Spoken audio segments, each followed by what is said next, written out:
Hey, what's going on, everybody? It's Nate here. Just saw Thunderbolts this past Sunday. I gave myself a couple days to gather my thoughts on it and decided what better way to do that than to talk about it with you guys. So Thunderbolts came out on Thursday the 1st. So it's been about 5 or 6 days, 5 days now, since the movie came out, and yeah, I saw it and it made me think that Marvel is back. So just a few things that I want to talk about going into it. This is gonna be spoiler free for the most part. A few minor things here and there. We'll start off with the storytelling. Definitely one of the best scripts we've had in this new era of Marvel, the Multiverse Saga. Loki's kind of up there. I would say it's better,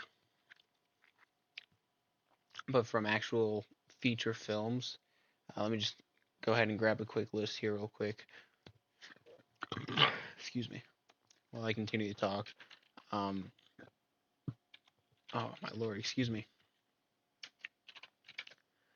Um, yeah, best feature length movie, a script that we've had. Just going through the list here, we've got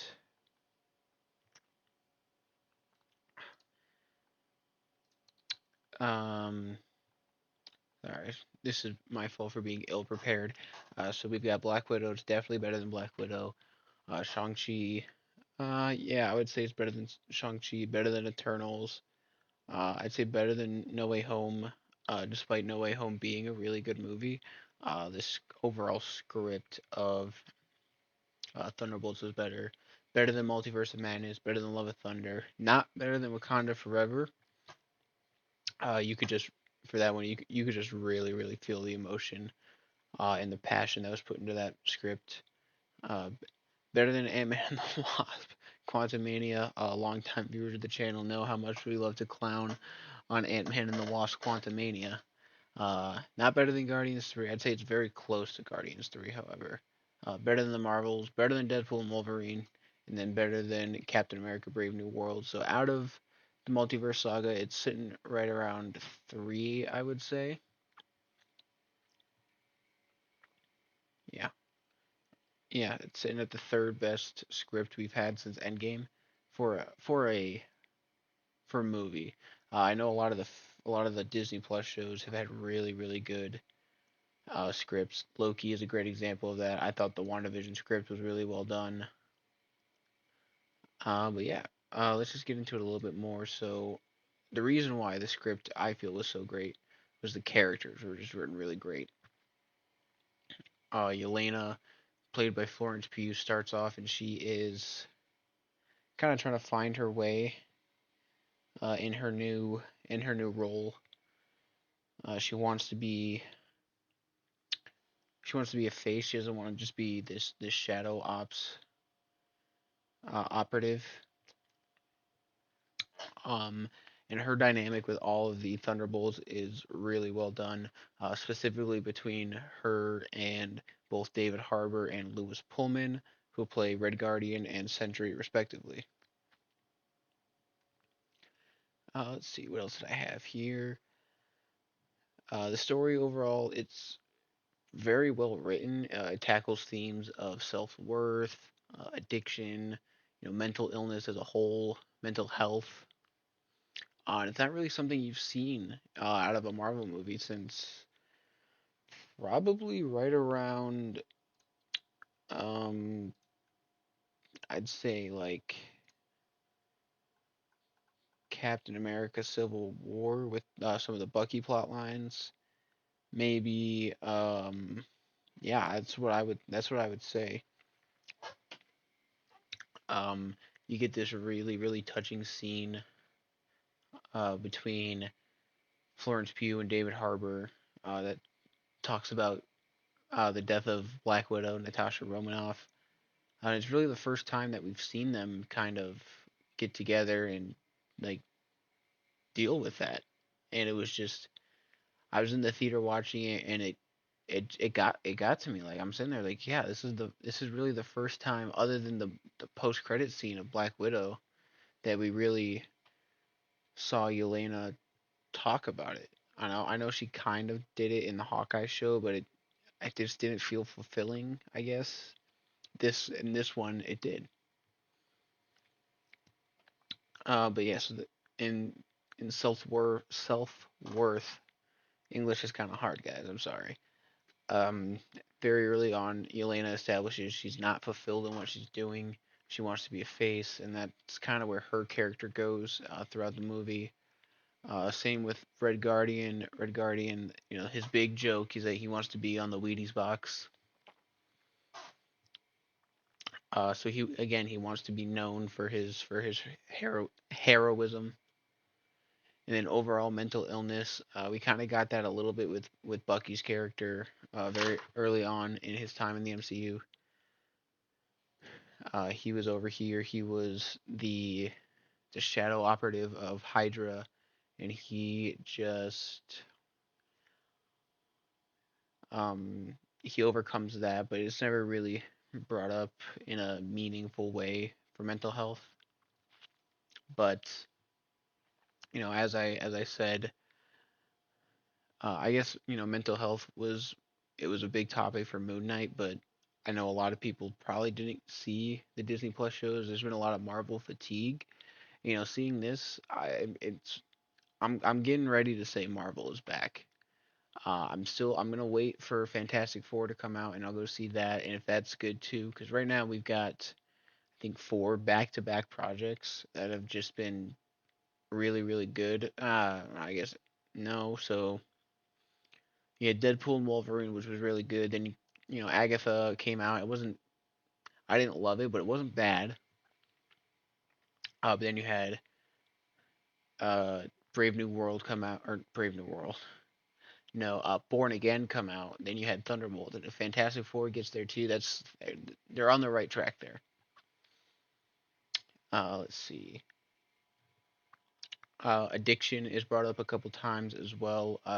Lewis Pullman Sentry is very early on established to be a recovered drug addict. It's kind of played off for laughs a little bit towards the end of the movie, but again, it's a Marvel movie. You're gonna have that Marvel humor in there. Not everything is gonna be this big emotional moment. Everybody's kind of got their place to shine in this movie. Each of the Thunderbolts does. There's a really great dynamic. I think I've already said it before, between Yelena and Bob Sentry. Every time they're on the screen together, it's just you, I couldn't look away. They're dynamic together, and the way they handle each other's character, their character moments with each other.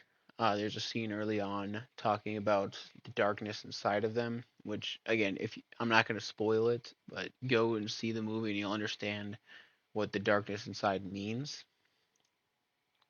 Bob's asking, "How do I deal with it?" And Yelena again kind of shrugs off. She's like, "You push it deep, deep down, and you don't think about it." And then later on in the movie, it comes up again, and you get that nice full circle moment when they finally deal with their trauma and they become a team. Uh, Bucky, so Bucky in this movie, he went from World War II veteran, uh, probably would have been a decorated soldier if he didn't fall off the train. Gets experimented on by Hydra, becomes a super soldier, uh, kills Iron Man's parents, kills John F. Kennedy. Then he goes and he does the things in Captain America: The Winter Soldier. For Hydra, he goes through Civil War, does the whole thing with Zemo. Then he goes and he recovers in Wakanda. He fights Thanos. He fights a group of terrorists, and now Bucky Barnes is the representative of Brooklyn, which it's just not his place. He's trying to make a difference. It's just politics is not the place for him, and it's totally valid. Not everybody is suited for that, and it's very obvious that he's not. But Bucky, he tries to do the whole congressman thing, and then he decides, fuck it, I'm just gonna go deal with it myself. Full like Winter Soldier moment, but instead of the Winter Soldier theme from way back in 2014, and it's dark and it's brooding, and there's like Bucky screaming in the background. Bucky finally gets his hero theme and he gets his hero moment, and it just felt so very fulfilling for the character that he's finally reached the status of I am a hero now. I don't have to worry about it. Then Ghost, we kind of just pick up where she left off from Ant Man and the Wasp. She's just like Elena doing shadow ops for Valentina, and she doesn't get much character growth as a whole. More so just accepting the fact that she doesn't have to go through life alone. And then Red Guardian was our comic relief for the movie. Everything he said was hilarious until it didn't need to be. I already mentioned that scene with them dealing with the loss of Natasha, and that was just again very touching, and it felt like the proper send off to her character and not the Black Widow movie that we got. John Walker again picking up where we left off with him at the end of Falcon and the Winter Soldier. Um, we find out what he's been going through, how he's tried to deal with his his demons of being discharged from the army, losing the title of Captain America, and just overall being looked at in a very negative light. Let's see, what am I missing here? Uh, and then yeah, there was Taskmaster who kind of just did her thing throughout the movie. Not as well done as it was in Black Widow. A lot of the quote unquote mimicking that she was doing was just kind of lame. So I guess that would be my one big gripe, was that they just didn't try to do justice to the Taskmaster character. They kind of just left it as it was. But if there's one thing you're going to take away from this, I would really recommend you go see this movie. It's a very good step in the right direction for Marvel, and I'm very excited to see how Fantastic Four picks up from this. And yeah, that's all I got for you guys. Go see Thunderbolts. Great movie. Highly recommend it. And then yeah, I will see you guys when we for the rest of the month while we do our Star Wars month. And I know Ryan said he wanted to do a spoiler free review as well. So I expect at some point him and I will get together and do a spoiler review and just talk about the big moments overall from the movie.